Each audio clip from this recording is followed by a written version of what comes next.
Namaskar to you all. Thank you.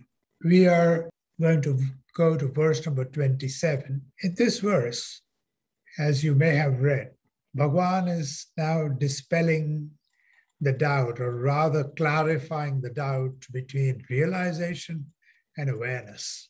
And they are interchangeable terms, no doubt about it. But Bhagavan is bringing us closer to how could you be realized, or how could you be aware of that? That is realization. So let's focus on this. Let's really absorb it, and let's learn from each other and not leave any doubts in our mind. And no doubt, doubts don't get dispelled within a day. It takes quite some time for us to really clear the debris around our fundamentals. So here Bhagavan is saying, jñāna-varjitā-ajñāna-heen-cit. jñānam-asti-kiṁ, gyātum-antaram. The word jnana he has used so beautifully in this pithy verse. Jnāna-varjita, from that which is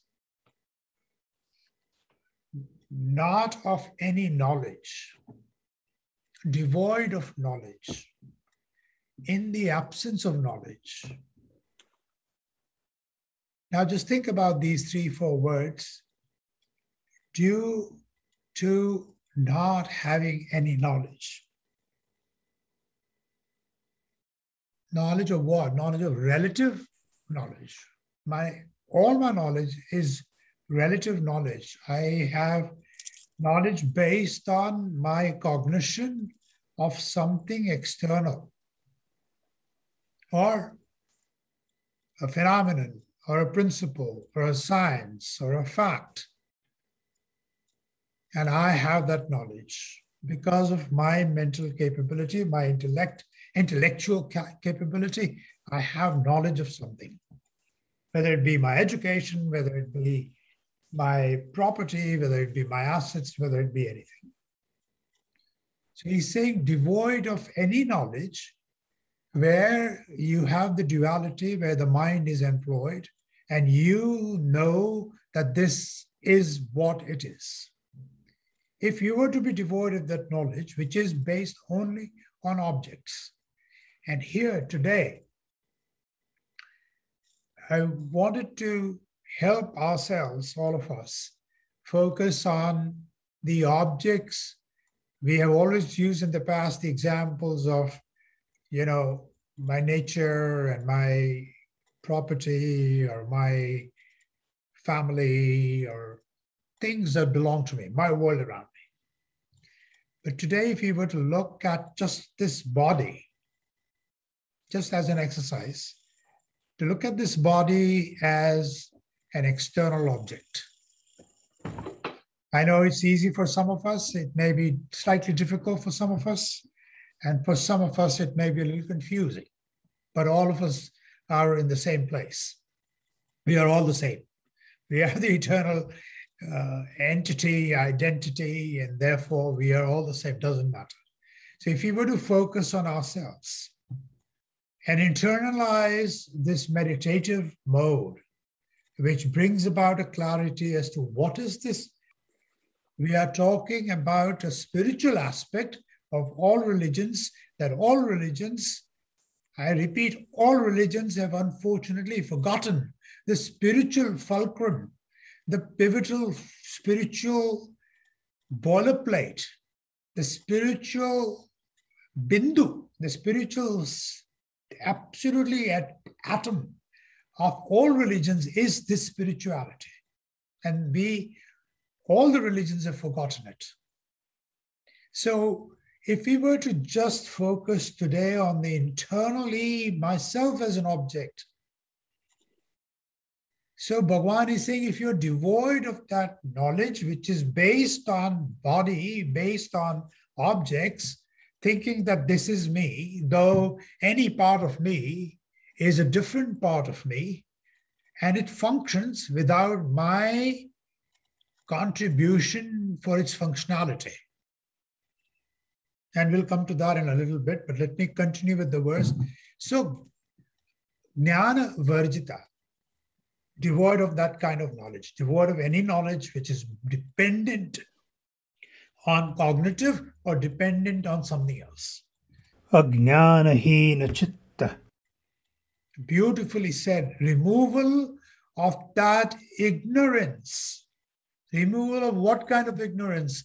Removal of the ignorance of my own awareness. Removal of the ignorance that I am that awareness, that pervading awareness which I can call Brahman or soul or heaven.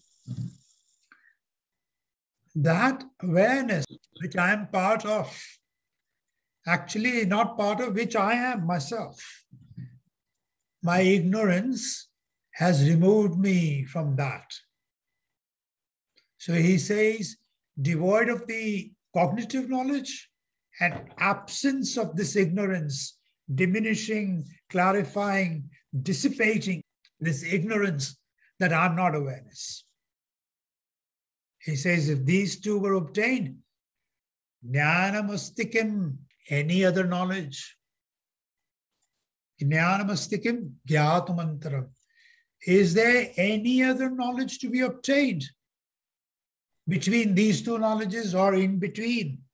There is no other knowledge to be obtained other than the knowledge that I should be devoid of the knowledge of the cognitively determined knowledge based on external things. If I can remove that, and if I can remove my ignorance of my own awareness and become part of that awareness, if I become aware of my awareness and remove my ignorance, there's nothing else to be had. I'm realized. Jnana-varjita, jñānahīna-cit, cit, awareness. Jnana, knowledge. Varjita, removal without that knowledge. Jnānahīna-cit, that knowledge, which, that ignorance, jnānahīna, that ignorance, which is of your awareness. Gyātum-antaram, jñānam-asti-kiṁ. Is there anything else? Is there any other knowledge? Jnāna-asti-kiṁ. Is there any knowledge? Gyātum-antaram. To be obtained, gyātam. To be more added to my knowledge. Is there any other knowledge other than this? And this awareness can come of my own experience. Because this awareness is absolutely single, eternal, ever-present, omniscient, omnipresent, omnipotent, never to be diminished with anything, never to be dissipated, never to be weighed, never to be weakened, always present, always resplendent. And that knowledge, that awareness, I can only meet that awareness. I can only reach that awareness by, or I can say that I can only be that awareness. When I become aware of it, I be that awareness.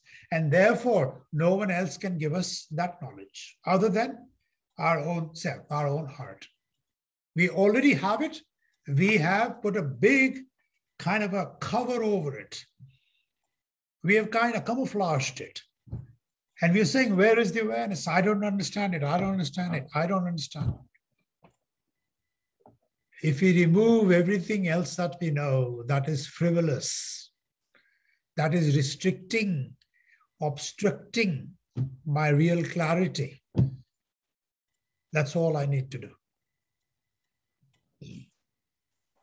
So think about these words. Absence of ignorance of objects or relative object. If objects don't make much sense, relative objects. Relative, everything is relative, right? In our life, everything is relative. Everything, our knowledge is relative, our actions are relative. Because all my thoughts, all my actions, this is the way to think about it, are what are they based on? What are they based on? Based on I, my ego, everything is about I, which creates my knowledge. So today, if we focus on I also think this body is mine, I'm keeping it healthy, I'm functioning properly, I don't have any control over its function, nor on its breath, nor on the faculty of perception, nor on the faculty of cognitive powers, nor on the faculty of reasoning, intellect, digestion, breathing, walking. None of these have I any control over. I'm actually in a sack of skin, calling myself this and that, and taking full credit for running this body. I have no control over it, whether I'm sick or not, whether I'm healthy or not. When my breath is about to stop, and which will be called death, it will just happen. I would have no control over it. This body does not belong to me. In this life, if my body is very healthy and I'm very proud, I better not be. If my body is unhealthy and I'm very depressed about it or sorry about it, I must not be. This body is not mine, doesn't matter. And therefore, if we think like this and focus on this, meditate on this, that effulgence of that awareness increases, then we are not afraid of death. Rather, we await death. Rather, we say, why is this life prolonging so much? Why do I have to wash so much of prarabdha from previous births that I'm still breathing, alive every morning? I was dead last night, I'm alive again. The same awareness, to bring back to the reference of the shloka, the same awareness which pervades in my deep sleep, that we forget. When I'm beyond my dream state, when I'm beyond my wakeful state, when I'm for that shorter periods of time when I'm in deep sleep, when I didn't even know I wasn't dreaming, my mind was not functioning, my mind was dormant and awareness prevalent. And that awareness woke me up this morning, just as it gave breath into this body the moment I came out of my mother's womb. Same awareness woke me up this morning because of the prarabdha. And the mind immediately took over. My world began right away. When our meditative practice really becomes very strong, and when early morning, when you wake up, you have this thought, why did I wake up again? And not as a negative thought, just as an awareness that, look, I just lost my awareness and now I'm going to be absorbed by this world around me. That day, we would have covered a big milestone. And I wish it happens to more of us more often.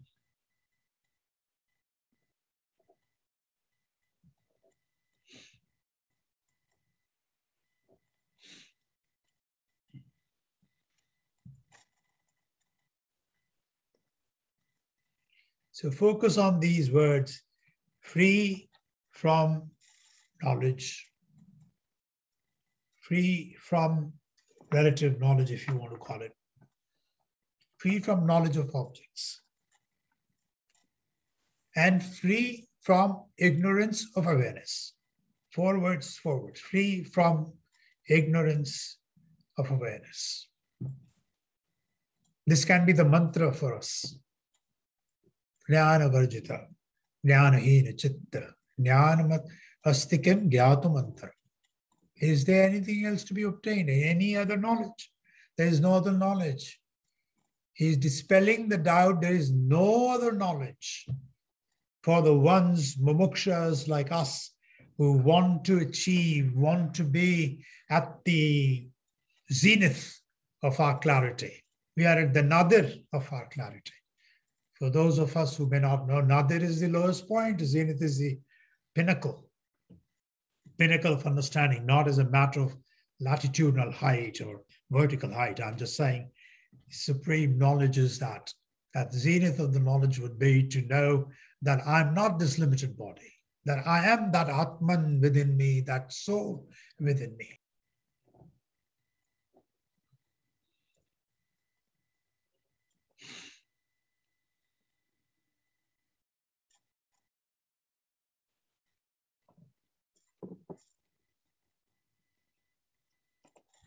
Namaste, Bandhu. I wanted to share something also. Yes, This is, Radha. Good morning. Welcome. Say that. Yeah, go ahead. So I felt this was very, very potent and so true. And quieting the mind, you know, even when we did the short silence after you had said, you know, the very good teaching, I found even then quieting my mind it was not easy, and letting everything go. And just hearing that silence takes, and also yet not to be harsh with the self and just to watch it from external. So I resonated what this teaching is saying, and just to be allowing the not to expect so much. You know, like there's ignorance, like we don't have to know everything. Why do we have to know it? It's the ego. And I find myself trying to grasp onto, this is the reason, or that, or this, but that's me and my insecurity wanting to know. And it's not, you know, it's not just about the self or the small self. It's also a universal of what's going on. So very often we make things about me, and then like the ego grasps on to having to know an answer or just solve something. So that was just what I was taking from it. And the more to, let's say, sit in meditation and detach, the easier it is to let go of having to have all the answers and just feeling and just being okay with not knowing, and the vulnerability of that.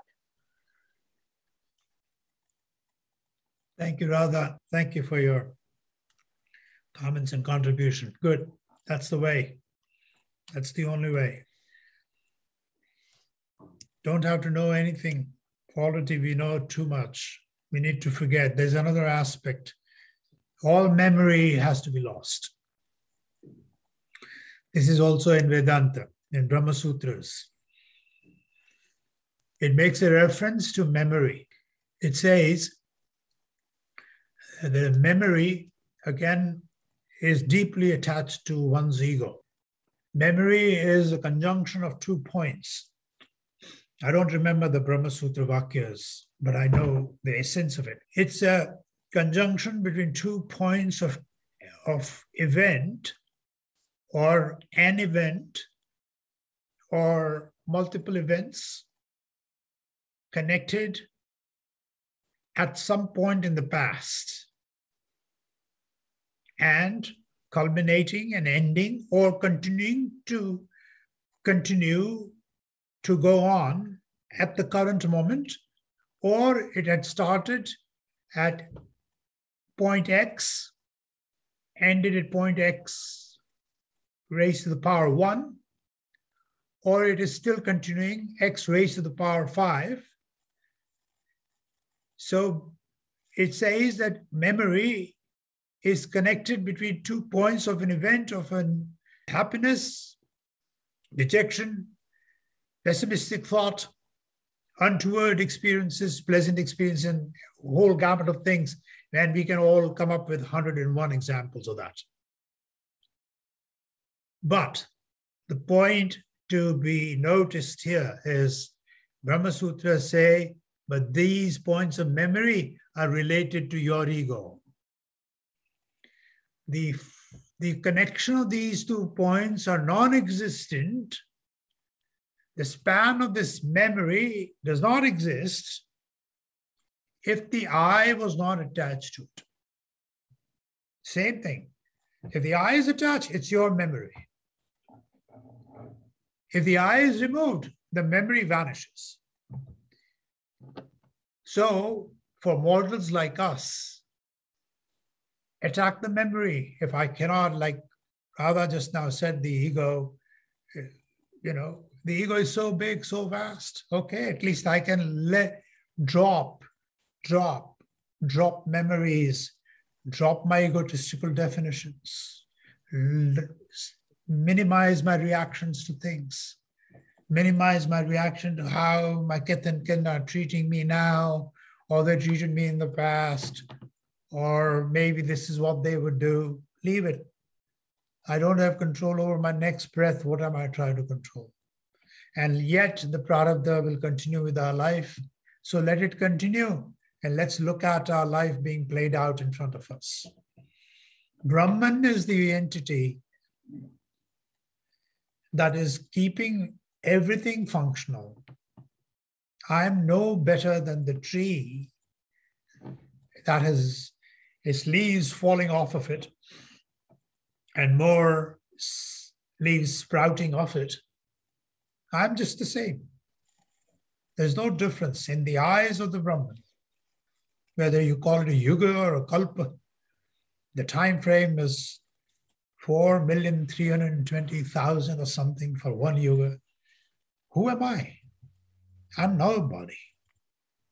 And Bible says that, and all the religions say it. I don't know if all the religions say it. I take that back. I'm not that knowledgeable about some of the religions, but in essence, most religions point to the power of the ultimate energy. Call it whatever, by whatever name you call it.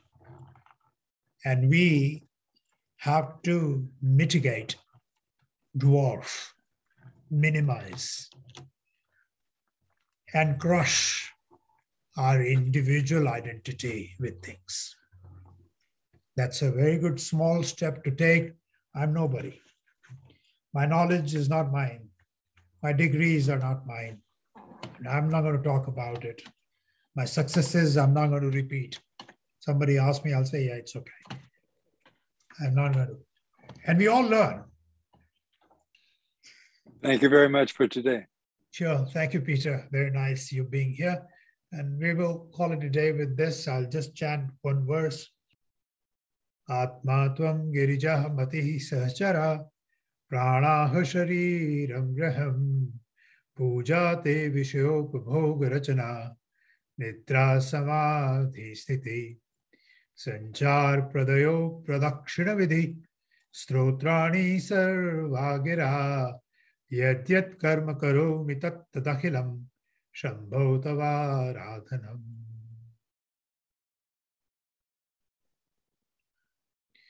Anyatha sharanam nasti tvameva sharanam mama tasmat karunya bhave rakshamam ramaneshwara rakshamam ramaneshwara. Thank you all. See you next Saturday. See you next Saturday. Please share the link. Share the link with anybody. You don't have to ask me if you feel like.